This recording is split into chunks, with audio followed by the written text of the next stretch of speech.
thank you for joining us, and welcome to the final event of London Art Week's Art History and Focus talks for the spring. The discussion is entitled and incorporates one of my favorite words in Italian, Grace, Sprezzatura, and New Discoveries, Parmigianino at the Courtauld. My name is Stephen Ongpin, and I'm an art dealer based in London and specializing in master drawings from the 15th to the 20th centuries. And I'm also the chairman of London Art Week. Our discussion today focuses on one of the finest artists, and certainly in my opinion, one of the greatest draftsmen of the 16th century in Italy, Parmigianino, or to give him his full and proper name, Girolamo Francesco Maria Mazzola, which is quite a mouthful, so we'll probably just refer to him as Parmigianino throughout this talk. Before we get really stuck in, I thought I might just give a very brief outline of Parmigianino's life and career. He was active as a painter, draftsman, and printmaker, and worked in Florence, Rome, Bologna, and his native city of Parma. He's probably the best known artist of the Mannerist, of the first generation of Mannerist tendency in Italy in the 16th century. He was born in 1503 into an artistic family, but his father died when he was about 2 years old. And so he was raised by his uncles, who were also painters. But he was very precocious and started receiving commissions when he was still a teenager. In fact, I think his earliest known painting is an altarpiece of 1519 when he was 16 years old. And by the age of 18, he'd already received his first commission for a major altarpiece. In 1522, he began working on the decoration of the vault of the Church of San Giovanni Evangelista in Parma. And the following year, he painted a mythological fresco cycle for the Rocca San Vitale, which is a sort of castle, at Fontanellato, which is outside Parma, for Count Gian Galeazzo San Vitale. He also painted a wonderful portrait of San Vitale, which is in the Capodimonte Museum in Naples, which also underlines the fact that he was also a brilliant portrait painter. In 1524, Parmigianino moves to Rome, and he takes with him a few small pictures, including the very famous self-portrait in a convex mirror, which is now in the Kunsthistorisches Museum in Vienna. And he wanted to impress potential patrons, in particular Pope Clement VII. He spent 3 years in Rome, and it was there that he took up etching, certainly. But with the sack of Rome in 1527, he leaves Rome and goes and escapes to Bologna. The next few years were very productive for the artist, and he painted some of his finest easel pictures for patrons in both Bologna and Parma. In 1531, he was given his most significant commission up to that point, which was for the fresco decoration of the vault and the apse of the Church of Santa Maria della Steccata in Parma. But the work progressed pretty slowly, and basically, long story short, he found himself in trouble with the confraternity of the Steccata, and they brought legal action against him for breach of contract, and he was actually for a short time imprisoned for that. When he was released from prison, he left Parma immediately and traveled north just across the border into Lombardy to the small town of Casal Maggiore, where he dies of a fever in 1540 at the age of just about 37. One of my favorite quotes about Parmigianino comes from Giorgio Vasari, who describes the artist as literally a born draftsman. He says, "Fu nato, si può dire, con pennelli in mano." He was born, you could say, with pens in his hand, which I've always loved as a quote. And he was really one of the most prolific draftsmen of the Cinquecento in Italy. And he produced everything from quick sketches to figural and compositional studies, landscapes, portraits, finished presentation drawings. Vasari was very complimentary about Parmigianino's drawings, and this was shared by collectors and connoisseurs well into the 17th and 18th century, and indeed to the present day. I think that for a lover of 16th century drawings like myself, there can be really fewer, more pleasant experiences than seeing a wide range of drawings and prints by Parmigianino brought together, which is precisely what one can enjoy at the current exhibition at the Courtauld Gallery, which is the focus of this talk, and which is the exhibition entitled "The Art of Experiment," has the word sprezzatura again, as I said. Sprezzatura, Grace, Sprezzatura, New Discoveries. There are about 1,000 drawings by Parmigianino that are known today. And they were cataloged in 1953, or most of them were cataloged in 1953 by A.E. Popham, who spent many years working the artist's drawings, and he produced this wonderful 3-volume catalog whose black and white plates I used to really enjoy leafing through when I was a student. And Popham, I'm just going to quote something from that book because it's quite telling. And Popham writes about Parmigianino. He says that the artist, quote, obviously delighted in the immediate effects which his pen or chalk could produce on the paper. He loved to experiment in every sort of technique with pen and ink and wash, both on plain and colored paper, with or without white heightening, red chalk, black chalk, watercolor, metal point on prepared surfaces. This variety of techniques is a measure of the graphic tendency of his mind, of his extreme interest in the mechanics of drawing. He was a natural as well as indefatigable draftsman.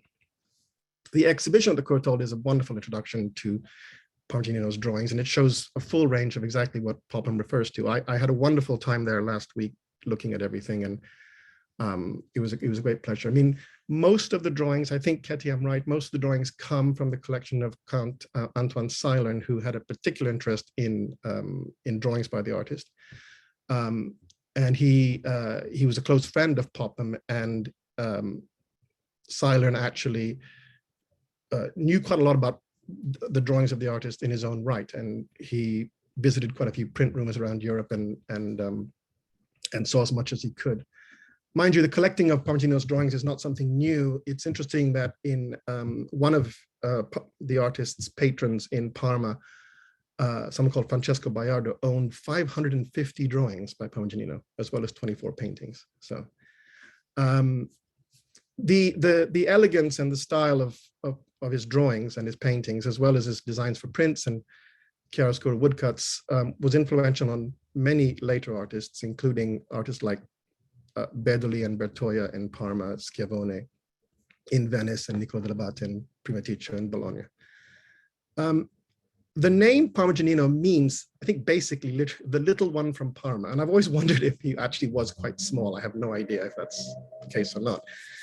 Certainly, most of his drawings are quite small, and this is true of those that you can see at the Courtauld, which are small but incredibly beautiful. And I would encourage those of you who can go and see the show to do so and use the magnifying glasses that they very conveniently leave for visitors to use. I think the largest drawing in the Courtaulds is only sort of 9 by 13 inches. It's that double-sided conversion of Saint of Saul. The exhibition and the catalog, which I happen to have right here and highly recommend, it brings together all the drawings by Parmigianino in the Courtauld Gallery's collection, more than 20 of them, as well as 2 paintings. What is particularly interesting about the show and about the catalog is the fact it's a collaboration between scholars, some of them current and former students at the Courtauld, but also academics, museum curators, and conservators. And this multidisciplinary look at the artist has brought some new insights into his working methods and his drawings, but I'll let Guido and Ketty talk more about this. Before I introduce our 2 speakers, I wanted to say that if there are any questions, please type them in the Q&A box, which you'll see at the bottom of the screen, and I'll try and get to them once the talk is over, and I'll ask Guido and Ketty your questions. Anyway, without further ado, it's my great pleasure to introduce our 2 speakers who have collaborated on the Courtauld exhibition, which is in fact the first major drawings exhibition at the Courtauld since it recently reopened after a major renovation project that began in 2018. Ketty Gottardo is the Martin Halusa Curator of Drawings at the Courtauld Gallery. Ketty studied art history at the University of Udine in Italy and did both her MA and PhD at the Courtauld, where her research focused on Baroque prints and drawings. Before joining the Courtauld, Ketty had one of those dream careers that someone who's passionate about drawings can only be envious about. She worked at the Louvre as a cataloger of Italian drawings, and then she was assistant curator in the Department of Paintings and Drawings at the Victoria and Albert Museum. She then went and spent, I think, several years as head of the Old Master Drawing Department at Christie's in Paris, and then was associate curator of drawings at the Getty Museum in Los Angeles. Since arriving at the Courtauld in 2016, Ketty has curated the exhibition Antoine Caron, Drawings for Catherine de' Medici in 2018, and has also co-curated the exhibitions Drawing Together in 2017 and Artists at Work in 2018.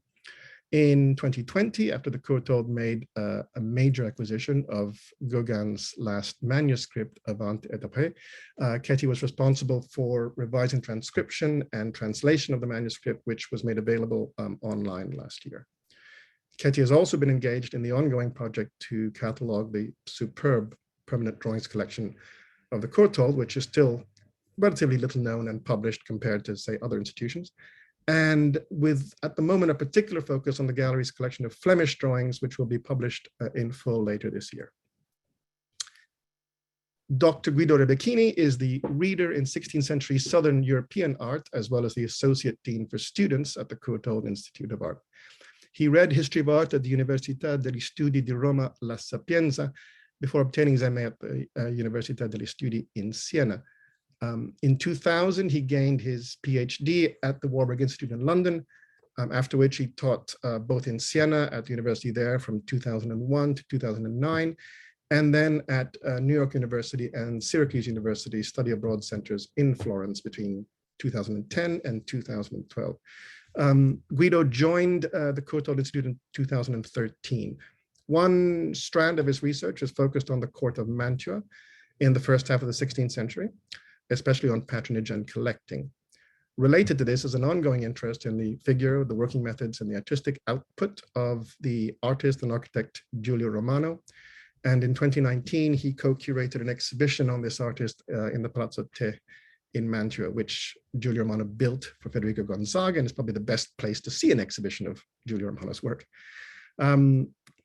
Speaking of that, he's currently working on another exhibition entitled Giulio Romano, La Forza delle Cose, which is devoted to Giulio Romano's work as a designer of arms, armor, and silver objects for the court in Mantua, and will open at the Palazzo Te in October. That's enough from me. I just wanted, so I'll hand over now to Guido, who, but as I said, if anyone has any questions, please type them in the Q&A box at the bottom and we'll get to them at the end. Thank you, and I pass it over to Guido and Ketty. Thank you very much, Stephen, for this generous presentation, and I'm very pleased to be here today talking about our project, a project that I would like to recall has its origins in the depth of the lockdown. It's the result of that time that freed itself when we were all stuck at home, and also when the desire to be in touch, to rebuild, to create ties between the members of our communities grew stronger. And as a result, Ketty and I thought about this project and thought about the strength of our collection of Parmigianinos, and started to gather around us a group of current MA students, PhD students, former and current. And together we launched the idea and started to have seminars online. And it was a very exciting moment of reflection and encounter in a way that our busy days, our usual busy days would prevent us from doing. So I'm very attached to this project because it helps, I think, a whole community to get through a difficult period. It also brought some really exciting results and new reflections. And what I would like to talk about today is the notion of grace. because during our discussions, perhaps Ketty, you can go next slide. During our discussions, I started with my students. We started to think about this painting, which is part of the Courtauld Gallery, and we start to reflect how it might interpret the word, the adjective that was most commonly used in the 16th century with regard to Parmigianino. And every single commentator from Vasari and others agree that Parmigianino's drawings and paintings are infused with grace. His pictures are graceful. He was graceful. They had grace. And so we started to think of what this grace might mean. And one more obvious interpretation of this word was that the subjects are graceful, are elegant, but we thought that there was more to it. And and I started to study the literary meaning of the word, and thinking about the three graces of the classical tradition. And thanks to the scholarship of some literary scholars, established that the word grace was not simply elegance, but meant some kind of reciprocity between the object and the artist behind it and the viewer. And so that grace is something that creates a state of bliss and pleasure. So it's something that gives pleasure, that elicits a reaction which is pleasurable. So it's not a characteristic of the intrinsic to the object, but it's something that is released in it's a virtue of the picture that is becomes most evident in the reaction of the viewer. And we started to think that on the one hand, there was, as I said before, the notion of grace, of this pleasure that takes us when we look at Parmigianino's drawings and paintings is connected to the subjects depicted. And in this case, of course, we have an elegant, beautiful young lady with a child, which are, yes, the Virgin and the child, but also, and perhaps more than that, are just a young woman with a baby, or rather grown-up baby. The other, if you can go to the next slide, Ketty, we also noticed that the painting itself was somehow more freely executed than a drawing that exists in the Albertina in Vienna. And also the painting had a kind of freedom, a looseness of the handling of the brushwork that was even more radical than the one that we can see in the painting, which is notionally a preparatory painting. You can see it on the left, and it shows the same figures, but with an angel that undoubtedly determines our interpretation of the subject as a virgin and child, or an angel which is then taken out of the final composition, increasing, I think, the indeterminacy of the subject, this kind of ambiguity that makes us wonder really what is happening there. This quality of looseness of brushwork, it's quite radical at the time. If you have any, if you remind yourself of the paintings by Raphael, for instance, in most cases you would think about a surface, an application of paint that is very finished, very accomplished, very polished. Whereas here we have much less of that kind of refinement of the painting. And as I will say shortly, I think that is a quality that has to do with the notion of grace that I've just described. This was not an accident of this painting, because that I hope you can go and see in the exhibition at the Courtauld. But Ketty, if you go to the next slide, this is an approach to the application of paint that Parmigianino adopted also in a much larger, much more important and official painting. One of that is one of the favorites of mine, because this large altarpiece also shows the same freedom in the application of paint. And Ketty, if you go to the next slide, in this closer details, I think you can appreciate even from a slide on a Zoom meeting, how the painting is fluidly applied and very freely applied. Next slide, perhaps, will give also a sense of this extreme freedom. Such freedom was another way in which this artist was able to produce pleasure in the viewers of his works.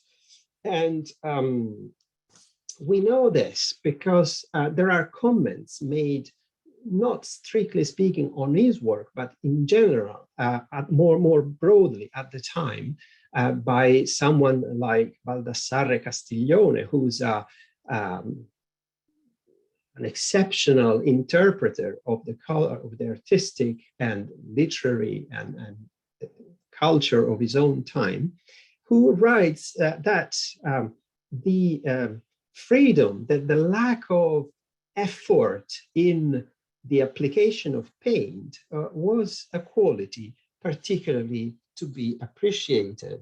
I'll read just a line to give a sense of a contemporary, strictly contemporary comment.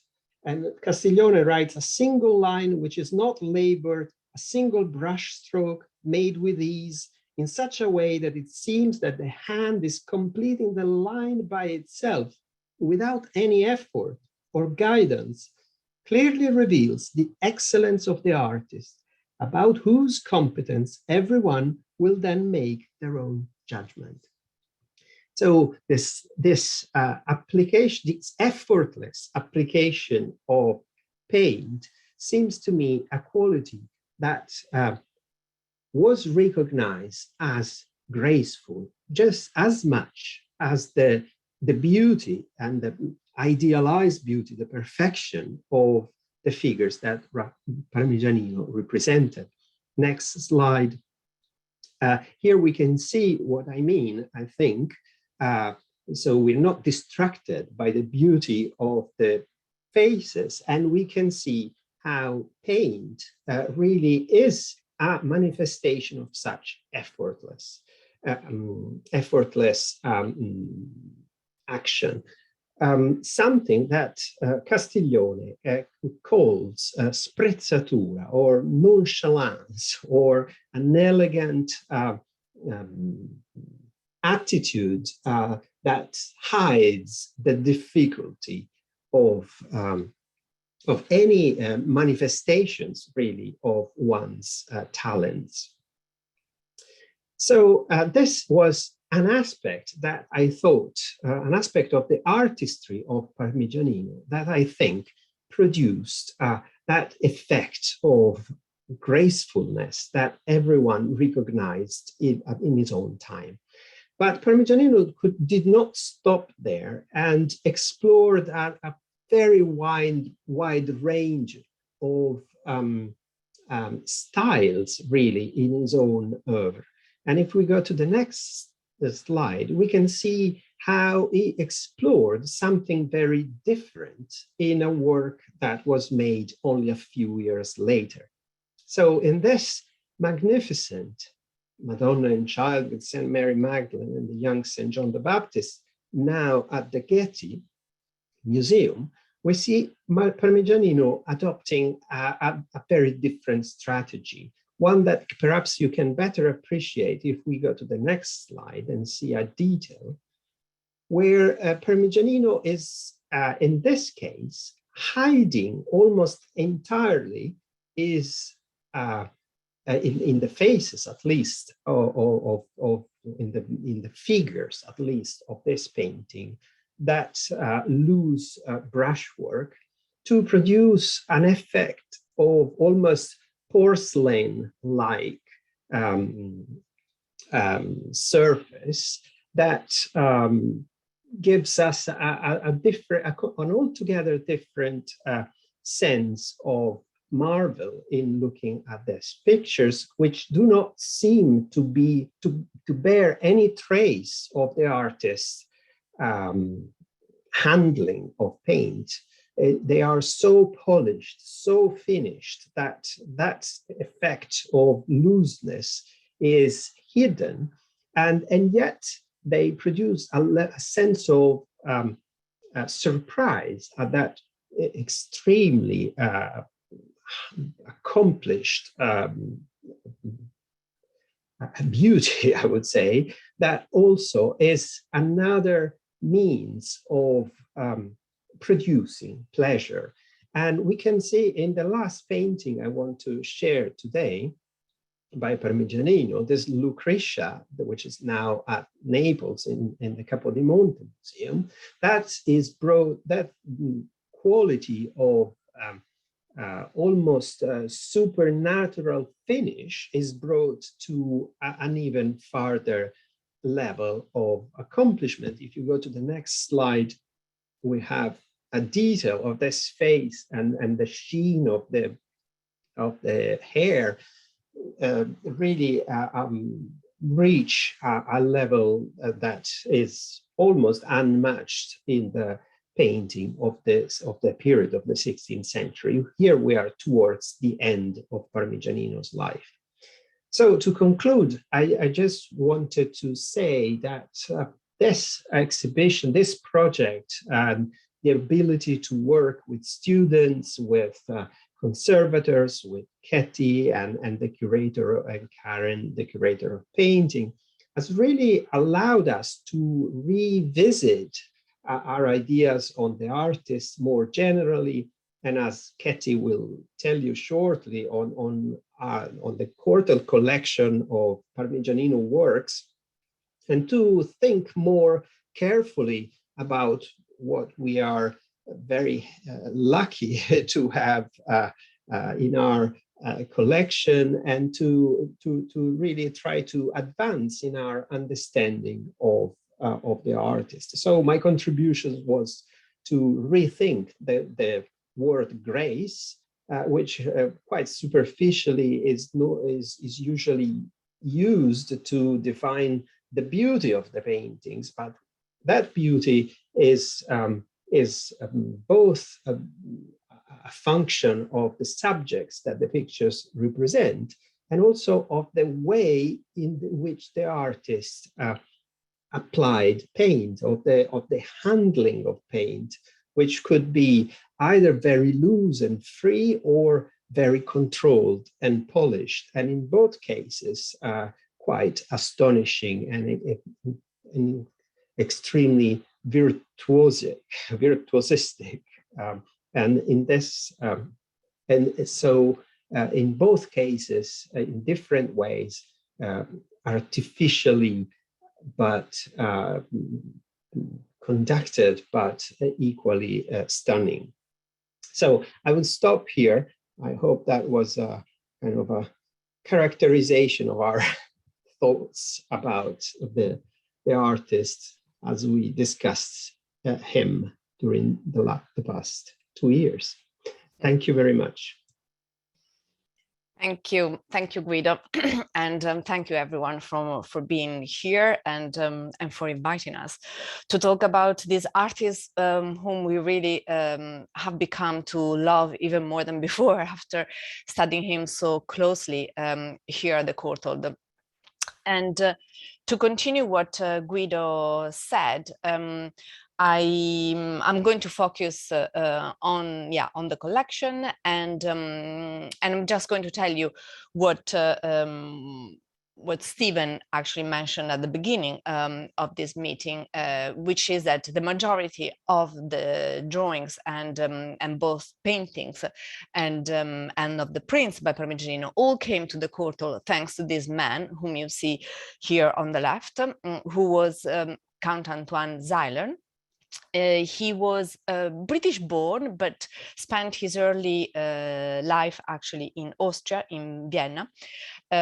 He was from a Central European noble family and started collecting while living in Vienna. But most importantly, he was really a true art historian. He trained as an art historian at the University of Vienna, got his degree there, and then because of the war, he left Vienna in 1939. He was not of Jewish heritage, but understood that the situation was becoming increasingly difficult, and it's sort of, it made me think these days with all the horrible news coming from Ukraine, that how many people, how many stories like that we know of the past. And he was, of course, much more fortunate than many others, and came to London with the collection that he had amassed until then, which was mainly actually paintings. And it's really in this country that he came to collect most of his drawings. And thanks to someone whom Stephen mentioned earlier, and that is Popham. His friendship with Popham really informed a lot of his knowledge about drawings, and especially of Parmigianino, because I think that it was really their friendship, which we can see there are letters in our archive between the two men, but most specifically from Popham to Zeilern, that they talked to each other about works of art, and of course a lot about Parmigianino, especially in the last 20 years of Popham's life. And in the 60s, there are some wonderful notes of Count Zeilern going to Italy and to the Louvre and to all the print rooms which had the Parmigianino drawings, and taking down notes and starting to make attributions, and which are really fascinating. His drawings came in boxes like you see at the center, these beautiful leather boxes with this coat of arms on the lid. And from 1955 to 1971, he published his entire collection, which he published anonymously because he didn't want people to know that this collection was actually his. And in fact, when he came to the Courtauld in 1978, when he died, the name of Zeilern was hidden. So the Courtauld could only say his address. So it was known as the Princess Gate collection because of the address where he had lived. With Zeilern came some of our most important, as I said, Parmigianino works, and I'm showing you here three of the most spectacular ones, probably the three compositions for the conversion of soul. The two at left, which are in pen and ink and wash, are recto verso, so they're drawn on the same sheet, but from front and back, and they represent an earlier idea about a work on the conversion of soul. And you see, which is really quite fantastic when you come to see the exhibition, you see there how really he tried two completely different solutions for the composition. One, the one at the top, in which really this gigantic horse dominates the center stage of the composition, and then the one below, where the horse is much more graceful, to steal Guido's word, and also where Souls is in a totally different. He's actually on his knees rather than being completely lying down as he is on the image at the top.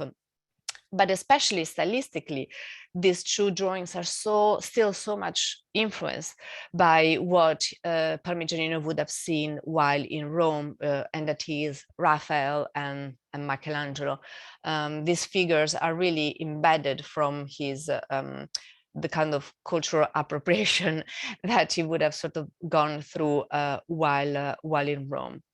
He then flees Rome in 1527 and goes to Bologna, and it's there, in fact, that from one of the doctors of the University of Bologna, he receives the commission for a conversion of Soul for a painting, and which you see on the right, and there, this composition switches format entirely, and especially focuses on the figure and the horse. I would say probably mainly the horse in the drawing, where they have sort of equal dominance in the painting, and it's wonderful to see in the drawing in chalk how sketchy the figure at the bottom is. It's just a sort of drawing the limbs by circle, by ovals, just to sort of place the figure in that sheet of paper without going to the refinement, to the precise definition of details that he had done previously in the ink and wash drawings at left. So it's quite interesting to see how it sort of switches between these two drawings, which we think were probably made, quite some time apart, or maybe just months apart, and possibly for different reason. This is what we chose actually for the cover. It is one of the most loved drawings by him that we have in the collection. Again, it's a recto verso drawing. And it is one of those that sort of gave us a little bit of a satisfaction, where we started looking at this work closely and examining it, because actually, especially the recto, we kept thinking, it seems to sort of indicate here a design for a chiaroscuro woodcut. The fact that he uses chalk and then these highlights in white body color. They seem to be sort of, the kind of language that he would have used for the chiaroscuro woodcut. And but in fact, you'll see, I'll show you in a moment, there is only an etching that is associated to the figure on the left. And at a certain point, we even doubted whether the white was actually printed rather than being applied with a brush. So we had just received a fantastic new machine, which is this one on the left, which is a video spectral comparator, which allows us to analyze small works on paper with different light sources. So UV, infrared, raking light, transmitted light. So you put your sheet of paper under this kind of scanner, and you can analyze it almost all instantaneously. And in fact, it's used, just an anecdote, in very often in airports to check fake passports or fake documents, but now increasingly used by museums to do this kind of detective work. And so when we put the woman sitting on the ground, we could see that there were underneath the first layers, there were more kind of drawings there that we could see with the naked eye. And we started to, trying to understand what we were looking at. You see here how you can see a little bit, this figure here, but I promise we couldn't really see the drawing well. And then, in fact, when we put it there, we understood that there, which I circled, is a sort of a putto flying. There's a figure sort of, flying towards the left. Here, there's actually a figure in profile, and this is his leg. Here, there seemed to be like a child hanging on her lap, touching her arm here. And then there is another leg here, seen from the rear. So this is the back of the foot, the calf, and the thigh. And so we started to realize that, in fact, he had simply reused one of his sheets. And in order to sort of knock down, to make these other drawings less present when he came to draw the woman, he washed the paper. So he added a light brown wash to the paper so that those were less visible. And then he drew the woman over. And we're only still puzzled about this figure, whether that was there before or whether at a certain point this figure, this little child, was to be there or not. We don't know. And this is the etching for which to which this drawing is related, which I purposely show you so small because it is much smaller than the drawing, probably, yes, the drawing was executed before. Why he then decided to make it smaller, I don't know. And I don't know if, there is any kind of supposition in the literature, whether this kind of size was easier to develop or easier for the market. Of course, he added some background setting, like also the example of that vase on the left, but clearly the two compositions were sort of thought in close proximity, and so it was not in the end a chiaroscuro woodcut, though we don't know if he tried to execute one, but it was an etching that in the end he printed. And towards the end of his life, as Stephen mentioned earlier, he received this really huge, important commission for him, his native town, which dragged on, and he was sent to prison, and etc. And the part of the dome that he never completed was the fresco of the coronation of the Virgin, for which, nevertheless, fortunately, a few drawings survive, including a much more completed, finished one in the Royal Collection at Windsor. And this drawing is all in pen and laid down, and clearly it was quite a fragile sheet, which is why probably was laid down in order to make handling more easily. You see here, for example, the top, some losses and some losses here. But more interestingly for us was a little hole here, probably created by him forcing his pen onto the paper, trying to sort of get her arm and hand as he wanted to. And the addition of the, so much ink corroded the paper a little bit. But this allowed also to sort of see in that thinned paper that there was something sort of coming from the back. And we thought, probably there was something underneath this drawing, or on the other side, I should say, more than underneath, sorry. And so again, we put it under our scanner and started to sort of notice a figure there. The ink disappeared through transmitted light, but not entirely. We could still see the figure of the Virgin here.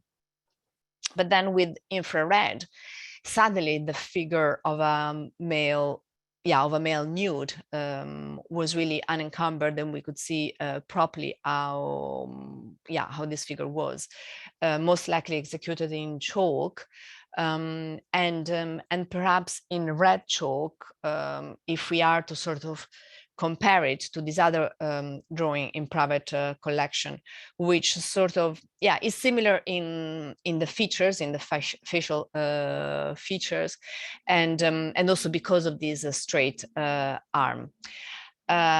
I should say actually that I forgot to flip the drawing. So the image that we are looking at now shows the drawing as you would not see, because if we were in fact to peel off, if there was no mount, if the drawing was free and we could see the verso, he would be turning actually the arm towards the right. But nevertheless, clearly sort of these two drawings were probably conceived more or less at the same time. Whether there was a model who posed for this drawing or what, yeah, we don't know. But we were quite excited to discover this and to be able to add one extra drawing to the corpus of Parmigianino's drawings. And this also, for the same reason, because it is stuck down on actually several sheets of paper. This was previously in the Mariette collection, and we think, and therefore it sort of is on 3 sheets of paper. And but we could barely sort of see here at the bottom some undulating lines. And here exactly. And so we tried UV and then infrared, and this profile of a bearded man with this sort of mouth half open and the bald pate really came suddenly to the surface, so we could see it quite clearly. The drawing probably extends a little bit also here. You see some marks here, which are again on the other side of the paper, but because of the density sort of ink here on the profile of the woman, we can't really tell. And of course, it could also continue here, but there is so much ink that we can't see.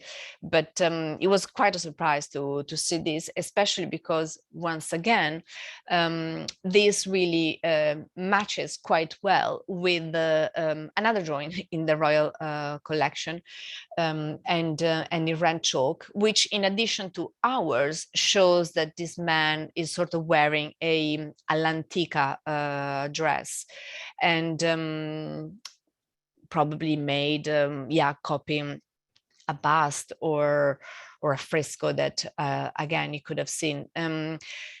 The dating, for example, for the Royal Collection work is dated to Rome, to his stay in Rome, 1524 and 27, for that reason, for stylistic reason. And so also helps, of course, to connect our drawing as well, very in a useful way. And a little bit of also of the detective work was applied on this drawing here on the left, even though this the verso we can see clearly, so our machine wasn't very helpful there. But we tried to sort of compose this drawing because it was clearly coming from a sheet that had been trimmed. And we know this because of the existence of this print, which was done much later on, which shows this kind of separate studies, which are thought to be probably from the same sheet. So it's not that the printmaker put the scenes together, but it was probably one sheet that was cut down. And so putting together a drawing in Frankfurt, our drawing, and a drawing in a private collection, we were able also to, especially to try to imagine how the verso was. So this is at the back of the private collection, this is at on the verso of our drawing, and this is on the verso of the Frankfurt drawing. And so we're hoping, yes, maybe at a certain point, the missing bit of the sheet here will come up and we will be able to match it. But during one of the Zoom meetings that we had with the students, and especially with the student, former student, he's now assistant curator at the Frick collection in New York, we were looking at the drawing on the left and puzzling about this kind of stain doodle in red chalk here, which we couldn't figure out what it was. And then we sort of said, well, let's try actually to rotate it. Does it say anything? And suddenly, again, this figure appeared. So it's a man with the striding legs, holding a shield and wearing a helmet, and here probably, yeah, holding a sword. We couldn't properly tell, but immediately we sort of thought that this could relate to the San Vitale figure in the Church of San Giovanni Evangelista in Parma, which would also sort of make a nice connection with the study here, and sort of relate, in fact, the two more that had been previously thought. And so we were quite, yes, again, happy to sort of identify this little scribble that had was totally unobserved, that went unnoticed up until that moment. And I think this is, yeah, the last image that I was meant to discuss and to present. Thank you.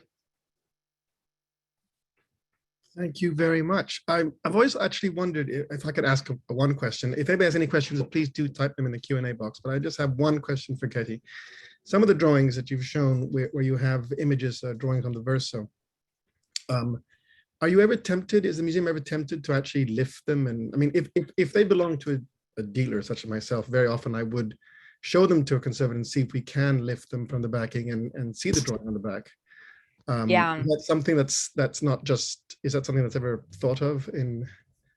Well, for example, that's very interesting that you ask, because the latest conversion of Soul that I showed you, the one in black chalk, that one, for example, was discovered in 1987 when there was at the Courtauld an exhibition on the Parmigianino collection, and there, I don't know which mount he had, but that was lifted from the mount, and in fact it was discovered, I didn't show, but there is also a very faint sketch, barely visible, for the same figure of the conversion. So for another study of how to position Saul and his horse. So that was done. But for example, with the coronation of the Virgin, because it is in ink, the recto, we will not do it because it would be too dangerous, and also because the sheet is so thin, really so thin, and that we would not want to take the risk. And similarly for the profile head of the young woman, because both sides actually seem to be made in ink, and so we will not do it. Because with an artist like Parmigianino, you would, who was so you can see him working his ideas on paper, like that large sheet that was cut up into several sections. You would imagine that, I would always thought that Parmigianino would not really be someone who would leave the back of the verso of a sheet undrawn on, unless it was a very highly finished drawing. Yeah. Can I add one thing to what Stephen was saying? I would like to read a line by Michael Hurst regarding this. Michael Hurst is a scholar who taught at the Courtauld for a long time. And speaking of Parmigianino's draftsmanship, he writes, "The artist threw off drawings as a kind of daily exercise, like a pianist playing scales." Yes, like it's a beautiful, I think, metaphor that he uses to say that it's constantly exercising his own hand and in creativity. Yeah, I think it's one of the joys of looking at drawings by an artist like Parmigianino, is seeing, the ideas being worked out on paper, but also the fact that, it's almost compulsive in many respects. In fact, if I can add one thing before we sort of read the questions in the chat, this is one of my sort of regrets that the Courtauld doesn't have one of those sheets where you see, I mean, this is a little bit the case, but it's it's really a tiny sheet where you see so many different compositions. When we went to Windsor, for example, we saw a marvelous one where there were so many different ideas for different paintings and different works. So if anyone out there has one of them and wants to donate it to the Courtauld, happy to receive it. Well, we have some questions, and I'll just start off. So we have one question, which is, were all of Parmigianino's drawings preparations for paintings or prints, or do you think he produced some of them for their own sake? Definitely produced. I mean, you probably also can reply that, Stephen, right? And Guido. Yes, definitely some just for the pleasure of drawing, for their own sake, but also probably for collectors demanding it, because really collecting of his works, of his drawings, started during his own lifetime. Yeah, I mean, there is that wonderful episode of his collaborator Antonio da Trento, who stole print matrices, but also his drawings. He returned the matrices, but not the drawings. So clearly his graphic inventions were really highly sought after. And also his process of conceiving the final work through drawings underwent an exceptional complex stages. So we have sometimes tens or 20 or 30 or 50 drawings for one composition, where he's constantly experimenting new solutions and altering also very radically his own previous inventions. So it's definitely a practice that is exceptionally developed in Parmigianino's. We have another question, which is from a fellow scholar. Thank you both for the fascinating talks. Ketty, do you think the horse heads on the verso of the sheet, the recto, which has the female figures and text, relate to the chapel in San Giovanni, i.e. the horse of San Vitale? Yes, they do. Yeah, they do. I remember when I went to Parma, and you go to these, you try and look at San Giovanni and you sort of try and you're looking up and you're dying to. I think somewhere in your essay in the catalog, you mentioned, I think, that Zeilern actually asked for permission to go up the scaffolding, the Ponteggio, to go and look at these frescoes, or at least I'm not sure which church, but he actually, he was a collector, but he's also like really, committed, passionate. He was actually for the little for the crayfish and the little figure, which is recto verso, for one of the sort of figures on the ceiling of the steccata, that he wanted to sort of look closely. The crayfish is one of my favorite drawings in the show.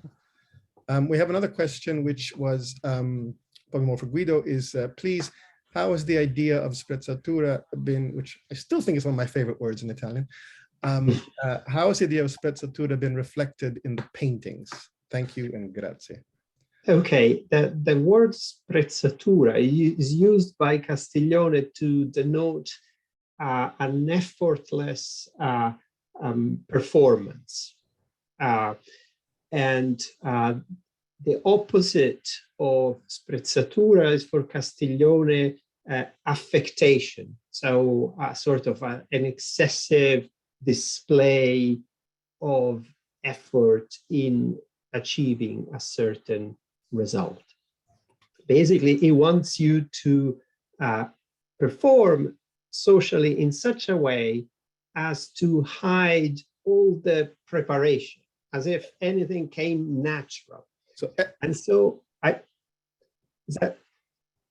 I think that loose brushwork, that freely applied paint to the panel, that makes you feel as if it's easy, as if it comes natural to the painter to apply the paint, as if is kind of without thinking. That is, I think, a very close interpretation of this concept, which of course circulated widely at the time, and that Castiglione crystallizes in this word that has become so important to understand the culture of the time. So I think you can see sprezzatura in the application of paint when it is applied so freely and loose. Okay, another question we have is, did Parmigianino ever run a studio or tutor apprentices? Did he leave a legacy of students or followers after his sprezzatura virtuosity? Everyone likes this word, you see, I told you. Yes, this word is clearly very but did appealing. He did have an influence on a number of artists, but the question was, did he have a large studio, and did he have I don't think he did. He was an itinerant artist in many respects, and he didn't work on very large projects or like enormous decorations like the Palazzo Te, but he works on painting, easel paintings and altarpieces at best. When a large project was assigned to him, since he worked on it basically on his own, he wasn't able to complete it, and it took forever until he was dismissed, and Giulio Romano was hired instead, actually. So I don't think he was able to form a large workshop. And however, his cousin Girolamo Bedoli was able to pick a lot of Parmigianino's tricks, so to speak, and also to imitate his style in a very accomplished way. But no, it wasn't one of those artists who was able to set up a large workshop. Was Bedoli an actual assistant or pupil? I never know. Or just yeah, he certainly moved in his studio. He was a relative. It was his cousin, and his style is so close. Also, his draftsmanship is not the same, but moves along the lines of Parmigianino so much that we can certainly say that he was around in Parma. Another question was, were his drawings and other works on paper admired or collected by patrons or artists of his time? I think the answer is yes, no, Ketty, I would say. Yes. I mean, Vasari owned drawings, did he not? Yes, absolutely. And then there is Cavalier Baiardi, whom you or Guido mentioned earlier. Who owned 550 drawings. Yeah, exactly. But apparently it was because I think I'm right, when Parmigianino got into trouble with the Steccata, Baiardo, who was his friend and patron, said that he would guarantee, if you like, Parmigianino to finish the work. And his collateral was this group of drawings from Parmigianino, and when Parmigianino never finished and paintings. And paintings. He had 24 paintings. So this was the reason he had so many. But the story goes that when the German Landsknechts invaded Rome in 1527, Parmigianino was in his studio painting, and Vasari tells us that he saved himself by producing drawings for the soldiers. So literally, drawing saved his life, because the soldiers were admiring his work, and so he paid them off by giving them drawings. Okay. Another question is from Ms. McKinnon. Thank you for a wonderful program. You mentioned that his collaborator Antonio da Trento stole Parmigianino's drawings. We know that Antonio also stole the wood blocks and plates they'd worked on together. Do we have a sense of if and how many chiaroscuro woodcuts might have been made without Parmigianino's direct participation and permission? I don't. The simple question, but The person who knows is someone who actually spoke at a roundtable we hosted a few days ago, whose name is Naoko Takahatake, who is a curator at the Getty Research Institute, and she did an exhibition on chiaroscuro woodcut of the Renaissance, and she looked into that. So check that catalog because there would be information. I don't know. Another question is, was he an innovator in any way for graphic techniques and materials, presumably printmaking? Yes, for etching. I mean, he is really the first who develops etching in Italy. And one chiaroscuro woodcut, no, is not. He didn't invent it, but he's really one whose creations, whose drawings promoted chiaroscuro woodcut in Italy to a degree that no one else did before him. But etching is certainly in Italy the first one who sort of does it.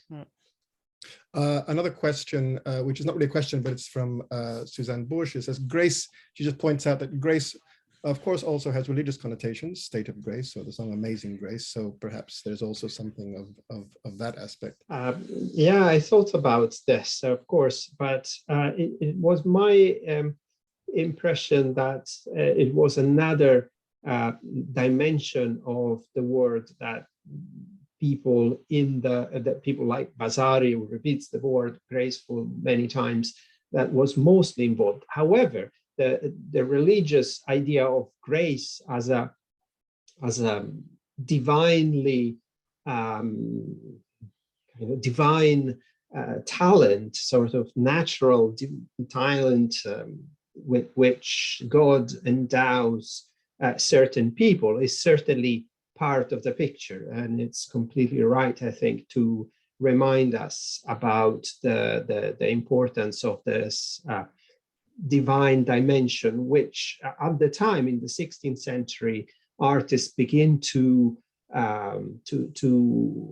be attributed. That Michelangelo's most famously was called the divine artist. So there is a dimension where there is a religious kind of angle from which one could look at this natural ability and talent for draftsmanship, which is not only a technical idea in the 16th century, but also one intellectual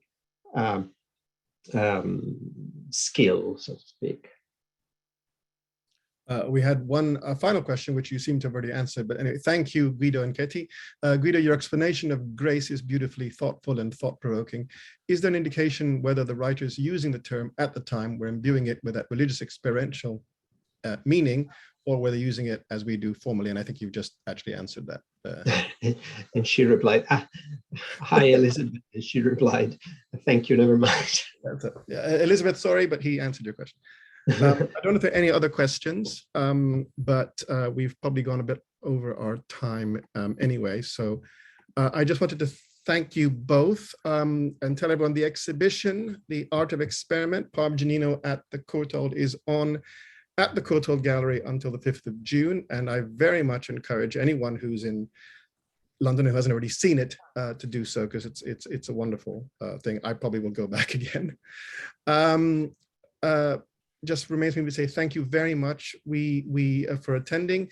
We hope to see some or all of you at the gallery events being held during London Art Week this summer. London Art Week begins on July 3rd and runs through July 8th.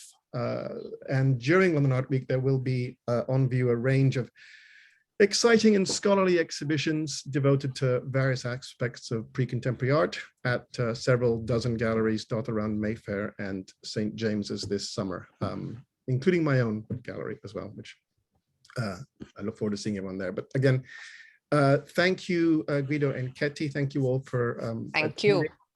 Thank you. It's been a pleasure. Goodbye from us. Thank you very much.